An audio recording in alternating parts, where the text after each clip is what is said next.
Hello everyone, welcome back to कुछ भी। आज के इस वीडियो में हम लोग करने वाले हैं house of dragon season 4 episode number 4, जिसका की नाम था टम्बलटन का ब्रेकडाउन। अब ब्रेकडाउन स्टार्ट करने से पहले मैं अपना व्यूज इस एपिसोड के बारे में आपको बताना चाहता हूँ। देखिए, वी ऑल नो, जितने भी बुक रीडर्स हैं ये जानते हैं कि जो शो है वो धीरे धीरे एपिसोड पर एपिसोड बुक से डेविएट होता जा रहा है।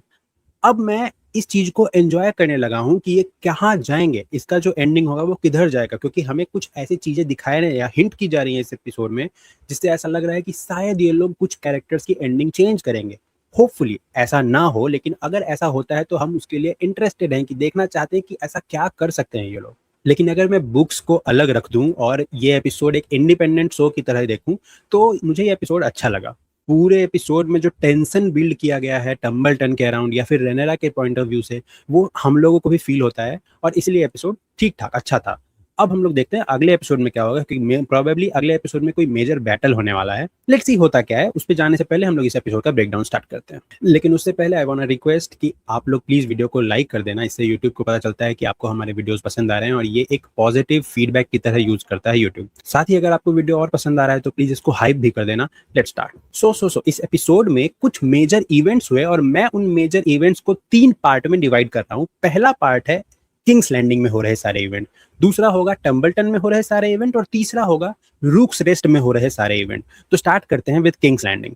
हमें बताया जाता है लास्ट एपिसोड में कि टम्बलटन को सीज कर लिया गया है हाईटावर आर्मी के द्वारा। तो अब रैयनिरा ये अपने स्मॉल काउंसिल से सामने ये सवाल कर रही है, बता रही है कि क्यों टम्बलटन को ही क्यों सीज किया गया। यहाँ पे गौर करने वाली एक बात यह है कि रैयनिरा के लेफ्ट साइड में खड़े हैं नए किंग्स गार्ड या फिर इस सिचुएशन में क्वींस गार्ड, जिन्हें किसने अपॉइंट किया और कब अपॉइंट किया ये तो हमें नहीं दिखाया गया, लेकिन इस एपिसोड के स्टार्टिंग से ही हमें वो रैयनिरा के साथ दिखे हैं, विच मींस अब वो अपॉइंट हो चुके हैं। अब रैयनिरा टम्बलटन के सीज को मेंशन करते हुए कहती है कि टम्बलटन सिटी को ही क्यों सीज किया गया, जबकि टम्बलटन सिटी कोई हेवीली गार्डेड सिटी है भी नहीं, वो बस एक ट्रेडर सिटी है। इसके बाद रैयनिरा अपने सवालों का खुद ही जवाब भी देती है और वो कहती है कि शायद ऑर्मंड हाईटावर ऐसा करके रैयनिरा को डेयर कर रहा है कि वो उस टाउन के लोगों को और टाउन को जला के राख कर दे जो रैयनिरा के सपोर्ट में थे। ऐसे में लोग रैयनिरा को और क्रूएल मानने लगेंगे। यहाँ पे रैयनिरा ये कहती भी है कि अगर वो ऐसा कुछ करती है तो लोग उसकी कंपैरिजन मेगॉर द क्रूएल से करने लगेंगे।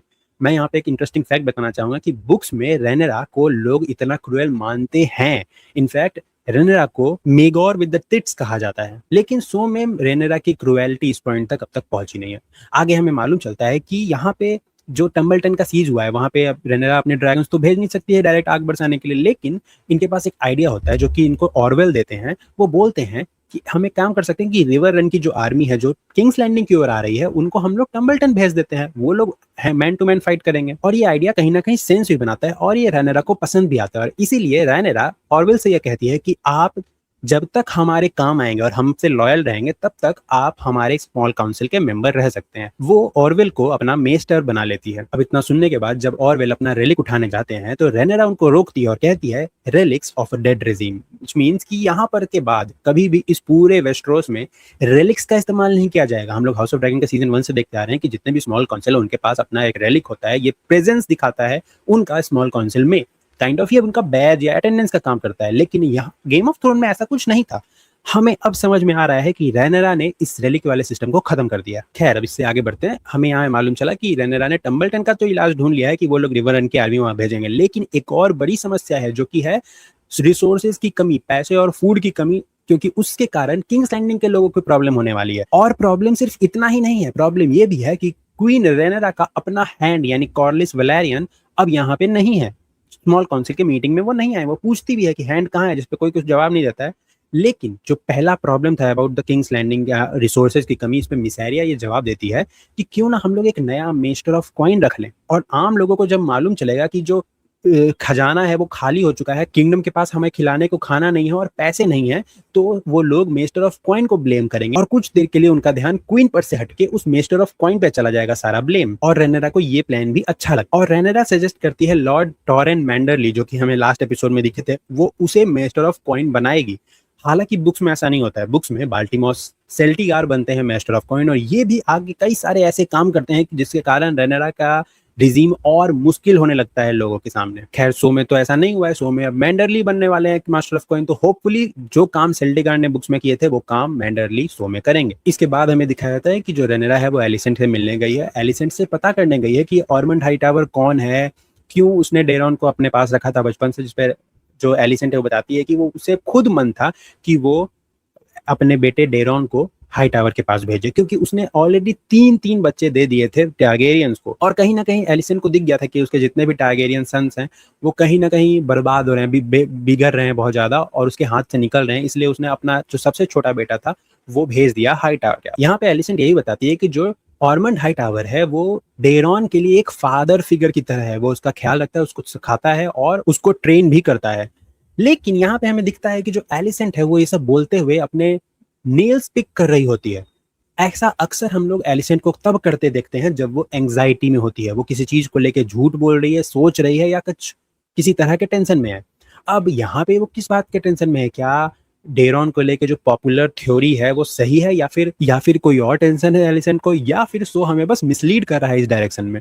डेरॉन को लेके जो पॉपुलर थ्योरी है वो ये है कि डेरॉन असल में विसेरिस और एलिसेंट का बेटा नहीं है, बल्कि एलिसेंट और क्रिस्टन कोल का बेटा है। इस पॉपुलर शो थ्योरी को तब और हवा मिली जब हम लोगों ने डेरॉन के रेड कलर के हेयर देखे, जो कि दर्शाता है कि उसके अंदर टारगेरियन जीन्स नहीं है। लेकिन मेरा ऐसा मानना है कि ऑर्मन ने डेरॉन की आइडेंटिटी छुपाने के लिए ये रेड कलर उसका हेयर डाई किया है, क्योंकि अगर ऐसा नहीं है और सही में डेरॉन एलिसेंट और क्रिस्टन कोल का बेटा होगा तो उसके अंदर टारगेरियन जीन्स दूर दूर तक नहीं है, और इसका मतलब वो कैसे एक ड्रैगन टेम कर पा रहा है अगर वो उसके अंदर टारगेरियन जीन्स है ही नहीं। खैर, इन सबसे आगे बढ़ते हैं। यहाँ पे जाते जाते एलिसेंट रेनेरा को एक इंपॉर्टेंट बात बताती है। वो ये कहती है कि जो ऑर्मंड है वो फ्रेगनेंस को लेके बहुत ज्यादा सेंसिटिव है, ऑडोर को लेके बहुत ज्यादा सेंसिटिव है, और हम लोगों ने पिछले कई एपिसोड्स में और इस एपिसोड में देखा है कि कैसे ऑर्मंड हर समय किसी न किसी तरह का कोई फ्रेगनेंस अपने साथ रखे रहता है।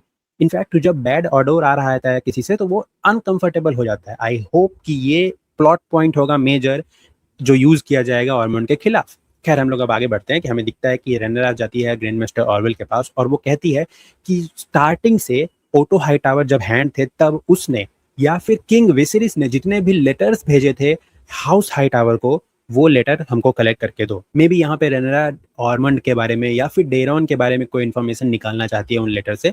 यहाँ पे रेनेरा ऑर्वेल से एक और बात बोलती है कि जो फेथ ऑफ सेवन है क्या वो हाउस हाई टावर के लिए ज्यादा लॉयल है, क्योंकि हाई सेप्टन है उन्होंने रेनेरा को एनोनेट करने से मना कर दिया है। इस पे ग्रैंड मास्टर ऑर्वेल कहते हैं कि जो फेथ ऑफ सेवन है उसका ओरिजिन ही हाउस हाई टावर के अंडर हुआ था, वहीं उनका सबसे बड़ा सेप्ट है जहां हाउस हाई टावर का कैसल है। इनफैक्ट एगॉन के आने से पहले सैकड़ों सालों तक फेथ ऑफ सेवन का जो मेन ठिकाना था, मेन सीट था, वो हाउस हाई टावर ही था। लेकिन इसका मतलब ये नहीं है कि जो फेथ ऑफ सेवन है वो किसी हाउस के लिए बायस्ड है। वो लोग अपने आप को इंडिपेंडेंट बोलते हैं और रेनेरा को एनोनेट करने से मना करने का इससे कोई संबंध नहीं है। इस पे रेनेरा ऑर्वेल से सवाल पूछती है कि क्या वो अपने पावर का यूज करके हाई सेप्टन को हटा सकती है उसके सीट से, और ऑर्वेल के ये जवाब देते हैं कि ऐसा करने पे आप फेथ को और फेथ में बिलीव करने वाले सारी जनता को अपने खिलाफ कर लीजिएगा।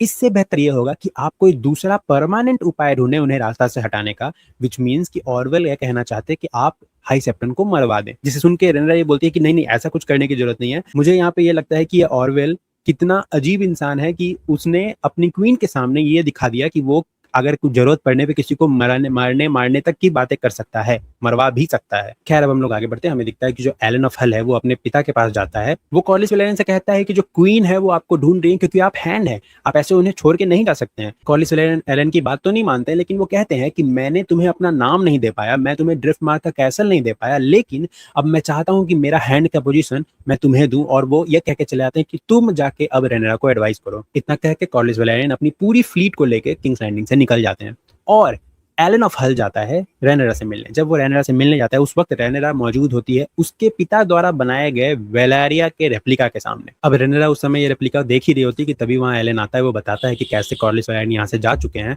और अब वो उन्होंने कहा है कि हैंड का पोजीशन वो अपने आप बेटे को यानी मुझे देना चाहते हैं। अब इतना सुन के रेनेरा कहीं ना कहीं निराश तो होती है कि कॉर्लिस वेलेरियन उसे छोड़ के वहां से जा चुके हैं, लेकिन वो वेलेरिया के रेप्लिका की ओर देख के बोलती है कि ये उसके पिता ने बनाया था। और ये वेलेरिया का रेप्लिका ये डिनोट करता है, ये सिंबलाइज करता है कि कितना भी बड़ा किंगडम क्यों ना हो, कितना भी पावरफुल किंगडम क्यों ना हो, कभी ना कभी गिरता है, फॉल करता है।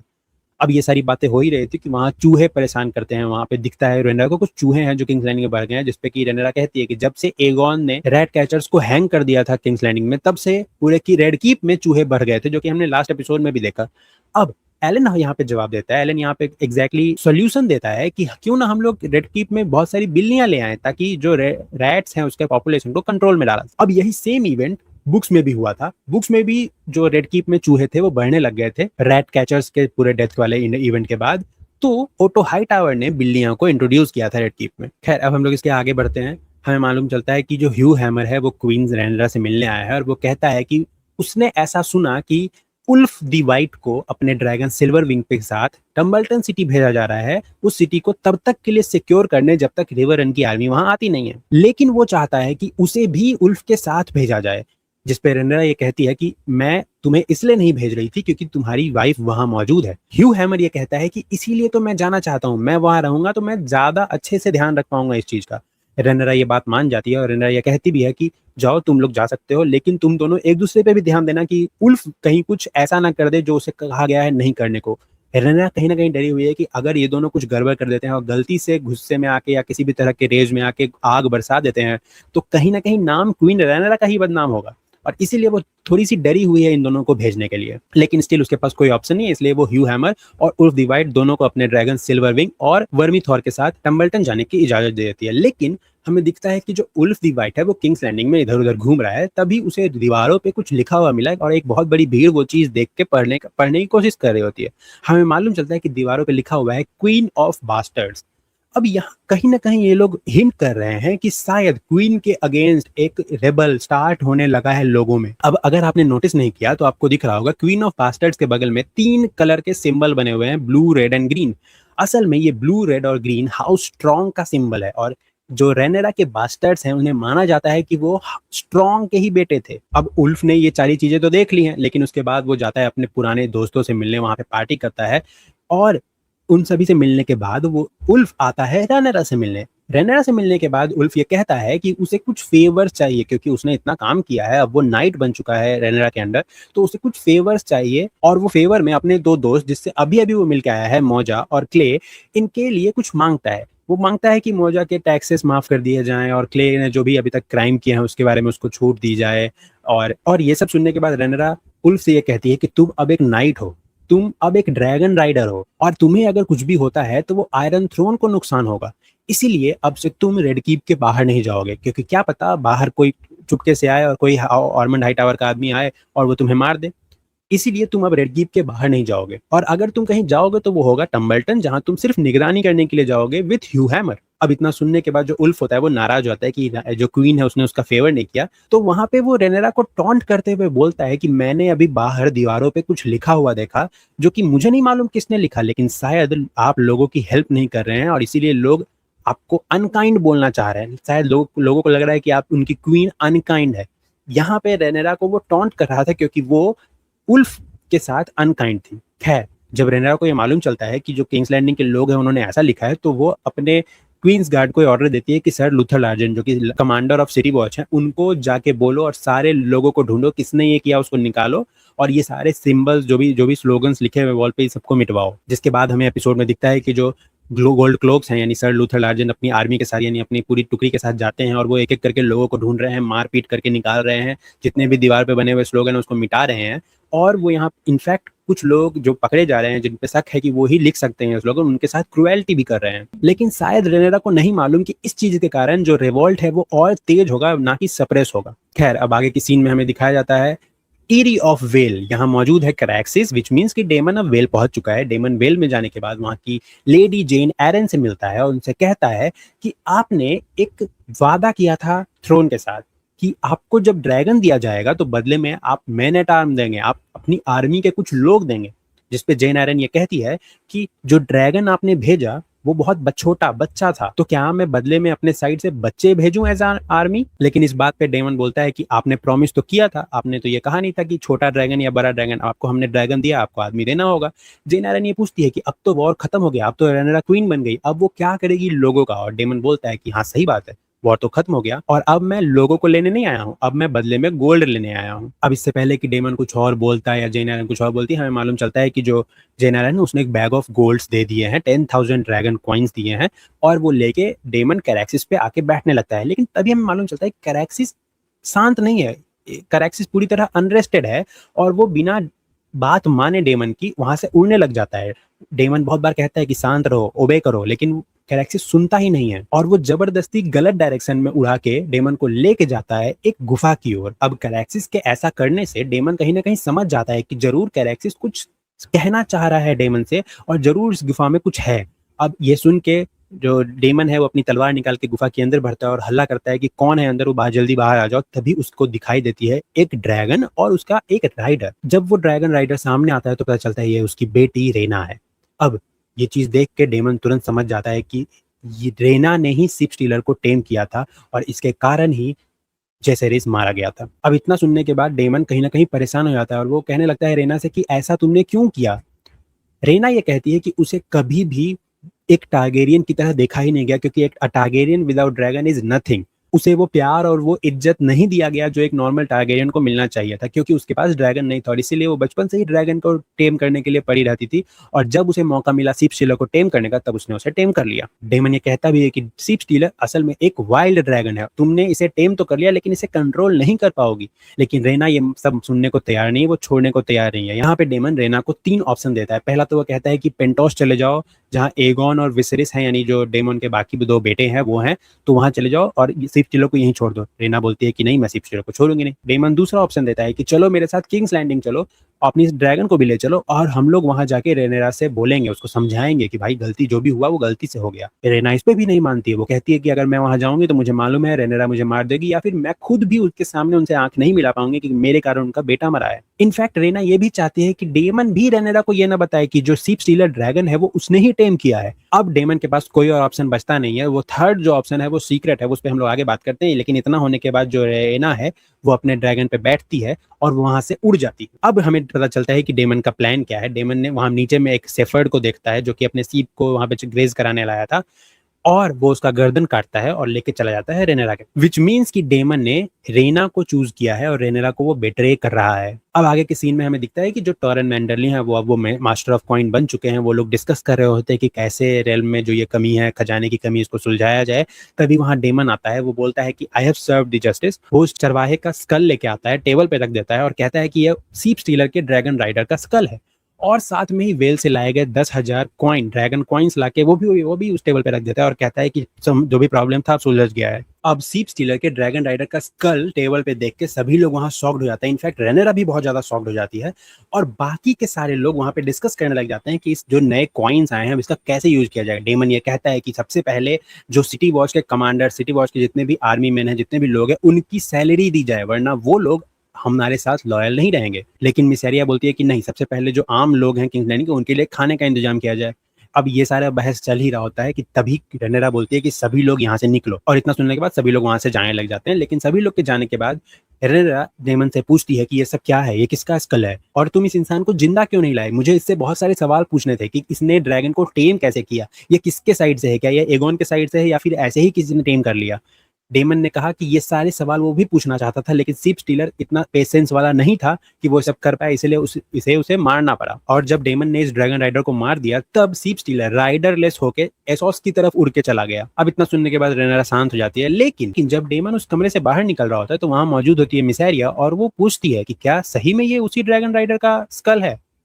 और कहीं ना कहीं मिसेरिया को यह शक हो चुका है कि शायद ये उस ड्रैगन राइडर का स्कल नहीं है। खैर, अब हम लोग आगे बढ़ रहे हैं। अगले सीन में हमें मालूम चलता है जो एलिसेंट है वो अपने कमरे में मौजूद है और तभी वहां रेनेरा आती है। वो एलिसेंट को बोलती है कि मैंने तुम्हारे फादर के जो रिमेन्स हैं वो हाई टावर के पास भेज दिया है, और उनकी जो अंगूठी थी वो आके एलिसेंट को देती है।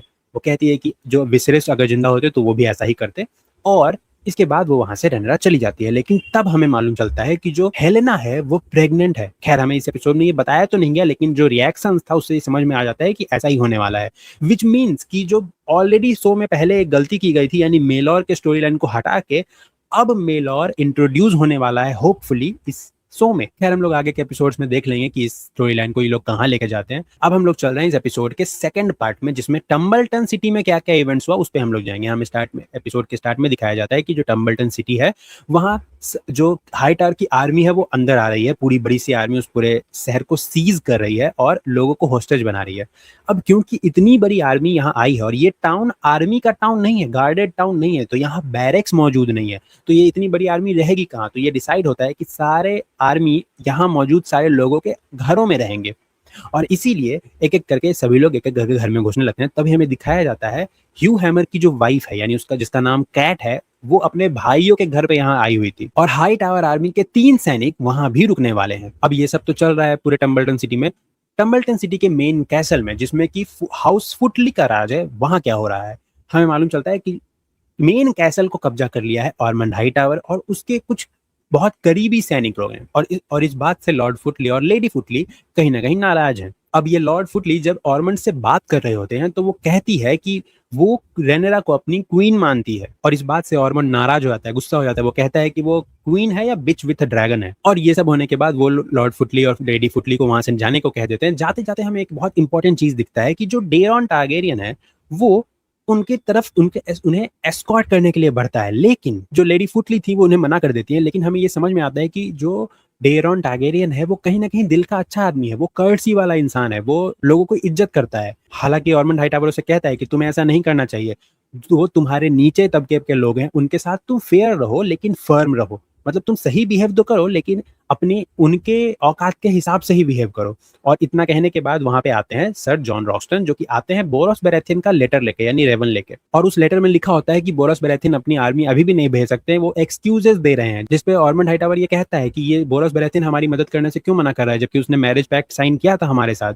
असल में बोरोस बेरेथियन की जो 3 बेटियां थी उसमें से किसी एक के साथ एमन टारगेरियन ने शादी करने के लिए एक मान लिया था, विच मींस इनके बीच एक मैरिज पैक्ट साइन हुआ था कि बराथियंस जो हैं वो हाई टावर लोगों की हेल्प करेंगे, ग्रीन्स के साइड से उनके सपोर्ट में रहेंगे, बदले में एमंड को उनकी बोरोस बेराथियन की बेटियों में से किसी एक से शादी करना होगा। लेकिन इस मैरिज पैक्ट के बावजूद भी बोरोस बेराथियन अपनी आर्मी नहीं दे रहा है हाई टावर्स को। यहाँ पे हमें ये भी बताया जाता है कि हैरन हॉल से भी कोई रेवन या कोई खबर अब तक आई नहीं है और ऑरमंड हाईटावर इस उम्मीद में बैठा है कि जब एमन टारगेरियन खुद और अपनी वेगार ड्रैगन को लेके आएगा तब ये लोग आगे अपनी जर्नी कैरी फॉरवर्ड करेंगे। खैर हमें आगे दिखाया जाता है कि जो ह्यू हैमर की वाइफ है कैट, वो कुछ सामान लेके आई होती है और उसका तलाशी लेने के चक्कर में जबरदस्ती करता है वो सैनिक, वो सिपाही जो इनके घर में रुका था। अब इस जबरदस्ती का विरोध करने के कारण वहां पे हो जाती है हाथापाई और इस कारण से इन सभी लोगों को पकड़ के ऑरमंड हाईटावर के सामने लाया जाता है। यहाँ पे लेडी फुटली आती हैं और वो साथ देती हैं कैट का और वो कहती हैं कि तुम्हारे लोग, ऑरमंड हाईटावर के लोगों को की तरफ इशारा करते हुए, कि तुमने कहा था कि तुम्हारे लोग अच्छा बिहेव करेंगे लेकिन ये लोग तो ये सब कर रहे हैं। और ये सब सुनने के बाद जो हाई टावर हैं वो अपने सैनिक को पनिश करते हैं और ये करने का रीजन वो डेरॉन को ये बताते हैं कि अभी जब सिचुएशन एडवर्स है तब हमें अपने लोगों पे, अपने किंगडम के जितने भी लोग हैं उनका एक्स्ट्रा ख्याल रखना पड़ेगा क्योंकि ये छोटे छोटे चीज ही बड़े ट्रेजन की ओर जाते हैं। खैर अब इसके बाद हमें दिखाया जाता है हैरन हॉल में क्रिस्टन कोल की आर्मी हैरन हॉल के कैसल की तरफ मार्च कर रही है और वो लोग हैरन हॉल कैसल के अंदर भी जाते हैं, लेकिन अंदर जाने के बाद उन्हें कोई नहीं दिख रहा है, पूरे कैसल में कोई भी मौजूद नहीं है। वो लोग ढूंढने तो आए हैं एमन को, लेकिन वहां उन्हें मिलती है एलिस रिवर्स और एलिस रिवर ये बताती है कि यहाँ जितने भी लॉर्ड आए वो लोग सारे लोग यहाँ से चले गए। इनफैक्ट एमन भी आया था और वो भी चला गया क्योंकि उसने ये सुन लिया कि जो रेनेरा है उसने किंग्स लैंडिंग पे कब्जा कर लिया है। अब ये बात इन लोगों को मालूम नहीं थी, यानी क्रिस्टन कोल की जितनी भी आर्मी वाले लोग थे इनको मालूम नहीं था। और यहाँ पे ग्वेन हाईटावर जब ये सुनता है कि रेनेरा ने किंग्स लैंडिंग पे कब्जा कर लिया तब ये लोग सोचने लग जाते हैं कि इनका मतलब ही क्या रहा अब इस पूरे मिशन को कंटिन्यू करने का। यहाँ पे ग्वेन हाईटावर ये सजेस्ट करता है कि चलो हम लोग अपनी आर्मी लेके टम्बलटन चलते हैं, वहां जो हमारा कजन है ऑरमंड हाईटावर वो अपनी आर्मी लेके वहां मौजूद है, तो हम लोग अपनी आर्मी के साथ उनके स्ट्रेंथ को डबल करते हैं। लेकिन क्रिस्टन कोल कहता है कि बिल्कुल नहीं, हम लोग वहां नहीं जाएंगे बल्कि हम लोग चलते हैं रिवरन की आर्मी को जो कि टम्बलटन की तरफ जा रही है उनको रोकने के लिए, क्योंकि क्रिस्टन कोल ये नहीं चाहता कि अब वो किसी ऐसे बैटल का हिस्सा बने जिसमें ड्रैगन्स मौजूद हैं और जब अगर वो टम्बलटन जाएगा तो इनके साइड से टेसेरियन और अपोनेंट के साइड से रेनेरा के बहुत सारे ड्रैगन आ सकते हैं। और क्रिस्टन कोल का ये मानना है कि ऐसे कोई भी बैटल में जिसमें ड्रैगन्स मौजूद हैं उसमें इंसानों की कोई औकात नहीं होती, वो इंसान सिर्फ बीस्ट बन जाते हैं। और अगर हमें बीस्ट बनने से बचना है तो हम लोग चलो रिवरन के आर्मी के अटैक करते हैं, उन पे मैन टू मैन लड़ते हैं। और इसके कारण क्या होगा, जो रिवरन की आर्मी टम्बलटन की तरफ मार्च करी है उन्हें कुछ देर के लिए रोक दिया जाएगा और इसके कारण टम्बलटन में ऑरमंड हाईटावर की आर्मी को और टाइम मिल जाएगा फॉर प्रिपरेशन। अब आगे हमें सीन दिखाया जाता है फिर से ऑरमंड हाईटावर का। यहाँ पे हमें फिर से दिख रहा है कि वो अपने फ्रेगनेंस का कुछ बना रहा है जैसे कि हमें मालूम है कि ये ओडोर को लेके बहुत ज़्यादा सेंसिटिव है, तो वैसा ही कुछ कर रहा है। तभी यहाँ फिर से आता है एक और रेवन का, जो कि इस बार आया है ग्वेन हाईटावर की तरफ से, हैरन हॉल से, और उसमें लिखा होता है कि जो एमंड है वो भाग चुका है अपने ड्रैगन के साथ, कहीं जा चुका है, किसी को नहीं पता वो कहाँ है, और वो लोग जा रहे हैं रिवरन की ओर, विच मीन्स कि ये अगेन इसके लिए एक बुरी बात है। और जितना सुन के वो पूरी तरह क्रैश आउट हो जाता है ऑर्मंड, वो अपने तलवारों को अपने मेज पे ही पटकने लग जाता है, और काइंड ऑफ उसे अब समझ में नहीं आ रहा है कि उसे करना क्या है। इसके बाद हमें सीन दिखाया जाता है कि जो ऑर्मंड हाईटावर की आर्मी है वो टम्बलटन में मार्च कर रही होती है, और तभी आसमान में आता है वर्मीथॉर। वर्मीथॉर को देख के ये पूरी आर्मी सहम जाती है, और वर्मीथॉर आकाश का चक्कर लगा के आस पास में ही जाके बैठ जाता है। अगले सीन में हमें दिखाया जाता है कि जो डेरॉन है वो अपने ड्रैगन टेसेरियन से बातें कर रहा होता है, और उसको कह रहा होता है कि कुछ दिनों में हम लोग भी आसमान में उड़ेंगे, आसमान में चलेंगे, हम लोग यहाँ से फ्री हो जाएंगे। और तभी वहाँ ऑर्मंड आता है, वो कहता है कि इन बीस्ट ड्रैगन से इतना ज्यादा लगाव मत रखो। अब यहाँ पे हमें एक चीज समझ में आता है कि जो ऑर्मंड हाईटावर है वो हिमसेल्फ हाई टावर हाउस से है, और इसी हाई टावर हाउस ने जन्म दिया था फेथ ऑफ सेवन को। फेथ ऑफ सेवन ड्रैगन्स के पावर पे बिलीव नहीं करता है।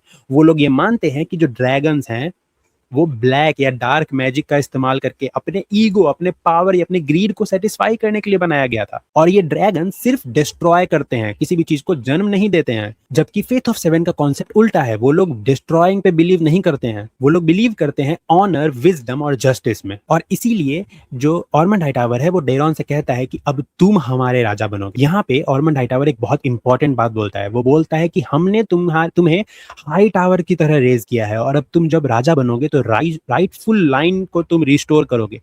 पहले हमेशा से फेथ इस पूरे वेस्टरोस में राज करता था, फेथ जो था वो सबसे इंपॉर्टेंट था, लेकिन जब से ये टारगेरियंस आए, टारगेरियंस के कारण ये फेथ का कहीं ना कहीं डिमांड घट गया, कहीं ना कहीं रुतबा घट गया, क्योंकि टारगेरियंस अपने ड्रैगन्स के साथ आए थे और लोग ड्रैगन से डरने लग गए, फेथ का अब रिस्पेक्ट उतना नहीं रहा। लेकिन जब डेरॉन वापस से जाएगा तो वो फेथ में सबका बिलीफ वापस से रिस्टोर करेगा। लेकिन ऐसा करके डेरॉन अपने ही भाइयों के खिलाफ जाएगा, अपने ही भाई एगोन और एमंड के खिलाफ जाएगा, और ऐसा वो कहता भी है कि क्या मैं अपने भाइयों के खिलाफ जाऊंगा। लेकिन ऑर्मंड इस बात पे पूरी तरह टिका हुआ है कि हाँ, तुम अपने भाइयों के खिलाफ जाओ, अब हम लोग राइटफुल लाइन को रिस्टोर करेंगे, और अब एक हाई टावर्स के द्वारा रेज किया हुआ टारगेरियन किंग ही कुर्सी पे बैठेगा। इतना कहने के बाद ऑर्मंड केट के भाई को वहां लेके आता है, और वो डेरॉन से कहता है कि इसको मार दो। डेरॉन ये पूछता भी है कि अगर एक किंग का असली वर्च्यू मर्सी में नहीं होना चाहिए, जबकि जिस पे ऑर्मंड ये बोलता है कि तुम अपने पिता की तरह बातें कर रहे हो, और उसे जबरदस्ती अपनी तलवार विजिलेंस, असल में विजिलेंस ऑर्मंड हाईटावर के पास मौजूद एक स्वॉर्ड है जो कि वेलेरियन स्टील से बनी है, वो डेरॉन को देता है और कहता है कि तुम इस बंदे को मार दो, और डेरॉन उसे मार भी देता है। इतना करने के बाद जो ड्रैगन है, जो डेरॉन का ड्रैगन है, वो कैट के भाई के बॉडी को जला देता है, और ऑर्मंड कहता है नाउ वी बिगिन, मतलब अब ये लोग अपने मिशन पे आ चुके हैं, एक हाई टावर के द्वारा रेज किए गए टारगेरियन को थ्रोन पे बिठाने के मिशन पे। अब हम लोग बढ़ते हैं इस एपिसोड के थर्ड पार्ट में, जिसमें हम लोग रूक्स रेस्ट में हो रहे सारे इवेंट्स को देखेंगे। हमें मालूम चलता है कि जो एगॉन है और लैरिस क्लबफुट है वो दोनों पहुंच जाते हैं रूक्स रेस्ट में, उस जगह पे जहां पे सनफायर की बॉडी मौजूद है। अब यहाँ पे ऐसा दिखाया जा रहा है कि सनफायर जो है वो डेड है, वो मर चुका है, और एगॉन उसे छूता है, उसे गले लगाता है, उस वहां पे बहुत ज्यादा इमोशनल हो जाता है, और तभी वहां पे कुछ लोग आते हैं जो लैरिस से कहते हैं कि ड्रैगन को छूने का पैसा लगेगा, और वो लोग उसे चार्ज करते हैं, उससे पैसा ले ही देते हैं। इन दोनों का बात हो ही रहा होता है कि तभी एगॉन ये कहने लगता है कि आई कैन सेंस कि ये ड्रैगन जिंदा है। एगॉन को ऐसा लग रहा है कि ये ड्रैगन जिंदा है। अब किसी एक रैंडम इंसान जो कि आधा जला हुआ है ड्रैगन से बात कर रहा है, ड्रैगन को देख के इमोशनल हो रहा है, उसको गले लग के रो रहा है, और किसी और भाषा विच इज वेलेरियन, उस भाषा में ड्रैगन से बात करने की कोशिश कर रहा है। ये सब देख के ये सारे लोगों को शक होने लग सकता है, शक हो सकता है कि ये लोग असल में कौन है, इनकी ट्रू आइडेंटिटी क्या है। इसीलिए लैरिस जाके एगॉन को बोलता है कि प्लीज यहाँ से चलो, वरना तुम हमारा भांडा फुड़वा दोगे, और ना चाहते हुए भी एगॉन को यहाँ से जाना पड़ता है। अब यहाँ पे एक बहुत मेजर प्लॉट पॉइंट है। बुक्स में एगॉन का ड्रैगन सनफायर असल में मरता नहीं है, लेकिन वो उड़ नहीं सकता उस पूरे एक्सीडेंट के बाद, और उसका एक बहुत इंपॉर्टेंट काम है आगे स्टोरी में, जिसके बारे में मैं अभी नहीं बताऊंगा क्योंकि वो स्पॉइलर हो जाएगा। लेकिन यहाँ शो में अगर ये ड्रैगन मर गया तो ये स्टोरी बहुत ज्यादा चेंज हो जाएगी। I hope and I believe कि ये ड्रैगन मरा नहीं है, और एगॉन जो सेंस कर सकता है कि ये ड्रैगन जिंदा है, शायद ये ड्रैगन जिंदा है भी। खैर, अब आगे हमें दिखता है कि ये दोनों जा रहे हैं रूक्स रेस्ट का जो कैसल था, जिसमें कभी हाउस ट्रॉटन रहा करता था वहां, लेकिन वहां जाते दौरान हमें दिखता है कि जो सनफायर का एक स्केल है, ड्रैगन स्केल, वो एगॉन ने अपने पास रख लिया उसकी याद में। और वो वहाँ से वो लोग जाने लग जाते हैं, तब ही हमें दिखता है कि जो रूक्सरेस्ट का जो कैसल है ना, उस पे कैराकेस यानी पूरी बॉडी, मरी हुई बॉडी गिरी हुई है। रूक्सरेस्ट के बैटल के दौरान इसी कैसल पे गिर गई थी और जिसके बाद इस पूरे कैसल को खाली एबॉन्डन कर दिया गया। यहाँ कोई अब रहता नहीं है, लेकिन किसी के ना रहने के कारण इस जगह पे एक अजीब सा डिसऑर्डरनेस फैल गया है, जिसके कारण यहाँ कुछ लो बॉर्न लोग ने अपना कब्जा जमा लिया है और वो लोग यहाँ इलीगली रहने लगे हैं। और उन्हीं का में से एक का लीडर है यहाँ मौजूद ये बंदा, जो अपने आप को बेसिकली यहाँ का लीडर मानता है और सभी लोगों से रहने का रेंट और वगैरह वगैरह लेता है। और ये लोग आपस में एक सिस्टम पूरा बनाए हुए हैं, चलाते हैं, इसी से फूड वूड ये लोग इकट्ठा करते हैं, एक दूसरे को देते हैं। अब लैरिस क्लफफुट ये प्लान करता है किसी तरह हमें यहाँ कुछ दिनों के लिए शेल्टर मिल जाए, और वो किसी तरह यहाँ ले भी लेता है। लेकिन बदले में कहा जाता है कि एगोन जो है उसको काम दिया गया है कि तुम यहाँ मौजूद सारे लोगों का लैट्रीन यानी बाथरूम साफ करोगे। जिसपे कि एगोन, क्योंकि वो किंग है, वो किंग वाला एटीट्यूड दिखा के पहले तो मना करता है, लेकिन हमें मालूम चलता है कि अल्टीमेटली उसे ऐसा करना पड़ेगा मजबूरी में, और ऐसा करते हुए भी एपिसोड में दिखता है। जहाँ इसके बाद लैरिस क्लफफुट उसे कहता है कि कुछ दिनों में डस्किनडेल से एक शिप निकलने वाली है जो कि ब्रावोस जाएगी और हम लोग वहाँ चले जाएंगे, तो प्लीज कुछ दिन के लिए अपनी आइडेंटिटी छुपा के रखो। और इतना कहने के बाद जो एगोन है वो खाना खाने के लिए चला जाता है। तभी वो उसे वो दूसरा वाला बंदा ये बताता है कि खाना आज मौजूद नहीं है, खत्म हो गया खाना, इतना ही था, अब कल तुम्हें मिलेगा खाना। जिसपे एगोन फिर से बहुत ज्यादा गुस्सा हो जाता है और वो फिर वो उस लीडर के पास जाके एकदम किंग वाले एटीट्यूड में उससे पूछता है कि क्या इस तरह तुम रूल कर रहे हो। जिसको सुनने के बाद वो लीडर कहता है कि तुम्हें मेरे सामने नील करना होगा क्योंकि तुमने मुझसे इस तरह से बात की, और तुम्हें मेरे फीट्स को किस करना होगा। और इसके अंत में हमें दिखता है कि एगोन ऐसा करता भी है और यहीं पे ये पूरे एपिसोड की स्टोरी लाइन खत्म हो गई है। अब हमें मालूम चलेगा अगले एपिसोड में क्या होता है। खैर, इस एपिसोड में तो इतना ही था, हम लोगों ने कोई मेजर बैटल नहीं देखा। इस पूरे एपिसोड में सेटअप था मेजर बैटल ऑफ टम्बलटन का, फर्स्ट बैटल ऑफ टम्बलटन का, जो कि हमें प्रोबेबली अगले एपिसोड में, और बुचर्स बॉल भी जो बैटल है वो भी अगले एपिसोड या उसके बाद वाले एपिसोड में दिखेगा, विच मींस कि अगले कुछ एपिसोड बैटल हेवी होंगे।